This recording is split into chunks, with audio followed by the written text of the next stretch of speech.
For what purpose, the gentleman from Pennsylvania rise? Yes, Mr. Speaker, I rise in strong opposition to this motion to recommit. Is the gentleman opposed to the motion? Sir? Yes. Gentleman is recognized for 5 minutes. Thank you, Mr. Speaker. In 2011, we came to this House for one reason, and it was a motion to recommit. We recommitted to the people of the United States that we were going to change the way business was done in this town. This motion to recommit is a joke. This is ridiculous. Now let me tell you about what it's like to be in the real world and not inside the Beltway. I operate a business that my father started back in 1953 after being a parts picker in a General Motors warehouse, going to fight the war and coming back home. I called our body shop manager today, Jason Scholes. He's been with me for 26 years. And I said to Jason, I need to know the cost of tape, Jason. He goes, well, what are you talking about, Mike? I said, in our body shop, when people wreck their car and bring their car, and I know we have to use a lot of tape. He says, oh my goodness, has the cost of tape gone crazy? So we use two types of tape, Mike. We use green tape. Green tape is the tape we use when we have to use water on a job and we have to make sure that tape sticks. He said, that's up to $4 a roll. I said, tell me about the other tape. He said, well, the other tape is yellow tape. I said, yellow tape? Tell me what the yellow tape does. He said, that's when we're going to paint a car and we don't have to use the green tape. The yellow tape's a little less expensive. It's only $2 a roll. He said, but Mike, I got to tell you, we're spending $160 a month on tape, and it's really starting to make me wonder about whether I'm doing the right thing. I said, so Jason, we're $1,000 a year on green and yellow tape. He said, yes, we are. I said, Jason, you know what the cost of red tape is? He goes, I have no idea. We don't use red tape. I said, oh, yes, we do. It's $1.75 trillion.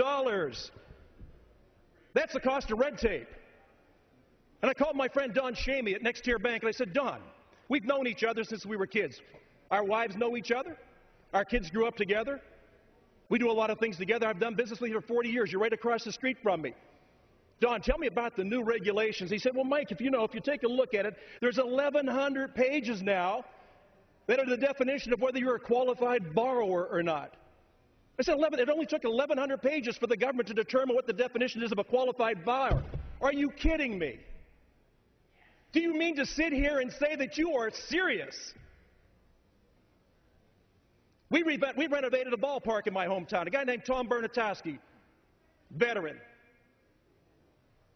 Took us a couple $1 million to renovate our ballpark. The day we were going to open up, I got a call at the dealership. He said, Mike, would you come down? I said, why? What's going on? He said, we're having trouble with the occupancy permit. So I went down to see. I said, so what's the problem? He said, well, here, come in the men's room. Let me show you what the problem is. I said, we have 1,500 people who want to come see the opening ball game. They say, yeah, but we've got a major problem. You see, the mirrors in the restroom are 1/4 of an inch too low. So you can't possibly open that ballpark.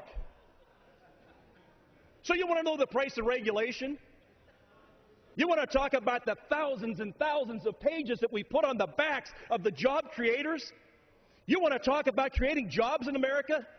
When you want to see a nation that doesn't want to participate but wants to dominate in the world market, then let them rise. Take the heavy boot off the throat of America's job creators and let them breathe.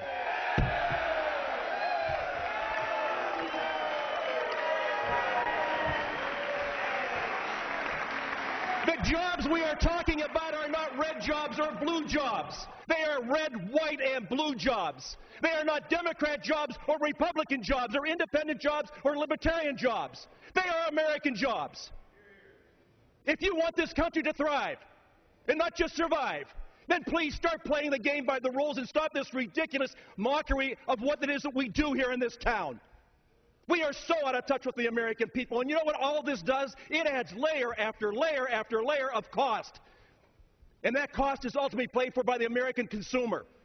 You want to have more revenues? Then let the tide rise for all boats. Let us be able to not only survive, but to thrive. I urge all my colleagues on both sides now, this is not a left or right issue. This is an American issue. I urge you to rise today and vote for H.R. 4078. Let's let America get back to work. And with that, I yield back.